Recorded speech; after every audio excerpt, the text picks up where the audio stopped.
the 5.7. The gun that started it all. So, has much changed in the last 10 years? Nope.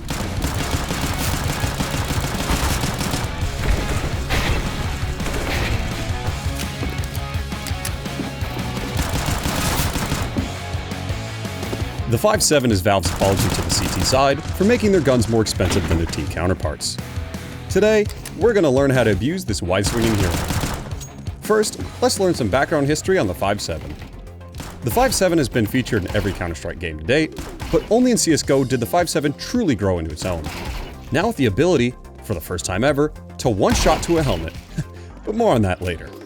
For most of CSGO's early life, overpowered pistols plagued the game, and the 5.7 was no exception to that. The 5.7 was a staple eco-round buy for the CT side, and basically made nearly all the SMGs non-existent in the force buy meta. It was $500, could one-shot to the helmet, and had hilariously high running accuracy. Nade stacking mid with the 5.7 was the meta Dust 2 play long before the Armory Pass came out. However, this all changed back in August of 2017, where the 5.7 got hit with the nerf bat and received its first proper nerfs that were long overdue by almost exactly 5 years. In this update, the 5.7 had its running accuracy significantly nerfed. We can't have a pistol be that accurate while running and gunning. That's the Tech 9's job. No longer a hold W and spam M1 gun, the 5.7 now became a spam A and D in M1 gun. So now, rather than getting 5-stack pushed head-on where you could at least fight back, now you just get wide-swung one-tap by someone camping in a corner. Now let's take a look at the skins available for the 5.7. The 5.7 has a wide selection of skins to choose from, and easily gets an A+ for variety and creativity in the skins department. Some of these skins include Case Hardened. Guys, this is totally worth overpay. Monkey Business. Remember guys, Valve doesn't allow bright, colorful, unrealistic skins. And Kami. A Rorschach test that confirms that the average Counter-Strike player is indeed a schizophrenic incel, since they're claiming to see vaginas on skins in a video game. Now let's briefly dive into the stats of the 5.7. Available only on CT side, the 5.7 costs just $500. Holding 20 rounds, with 2 mags in reserve, the 5.7 has a total of 60 rounds. So what exactly do you get for $200 more than its cheaper counterpart, the P250?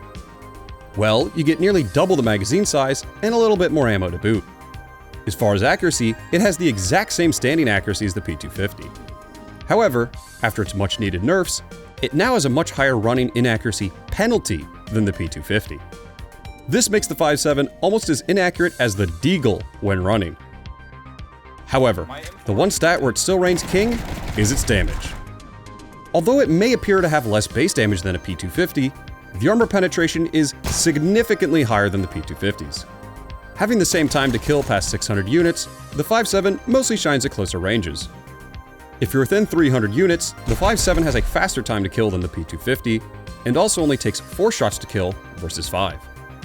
However, the single best defining factor that the 5.7 has over the P250 is that it can one-shot to the helmet at close range.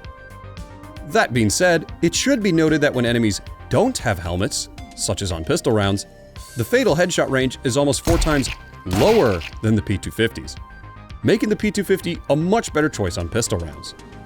Not to mention, the 5.7 isn't the wisest buy in pistol rounds for many reasons. Pistol rounds require more headshot aim than body spam anyways. And if you are going to try to spam down body shots on your opponents, you'll very quickly be ran down and headshotted by a Glock by the time you land enough body shots. Just like in real life, the 5.7x28mm is strong versus armor, but weak versus flesh. If you want more ammo, just buy the duels. Now let's learn how to use this wide-swinging Rambo effectively on the battlefield. Wah, mbak dia sekarang. Harusnya dia sudah pensiun 5 tahun lalu. Tapi tetap saja, John Wick.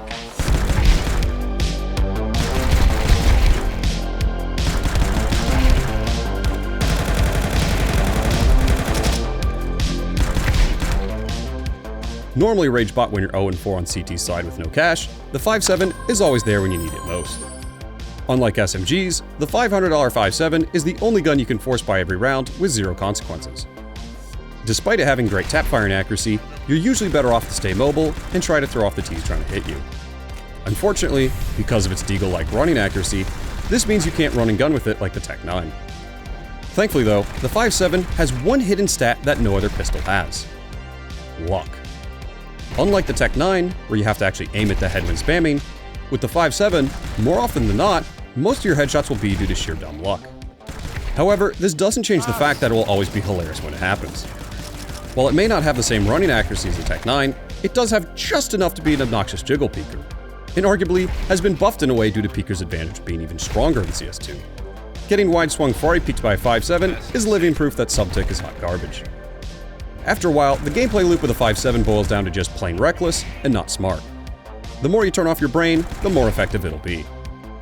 Doing reckless pushes may sound crazy, but when timed correctly, a single CT can completely throw off an entire T-side and shut down what should have been an easy round for them. Buying a smoke with the 5.7 is like pairing up peanut butter with jelly. Pop that smoke with the first whiff of any Ts, and they make Stewie2K proud. Time your push just right when they least expect it, and you'd be surprised just how many Ts you'll catch holding Molotovs and smokes in their hands.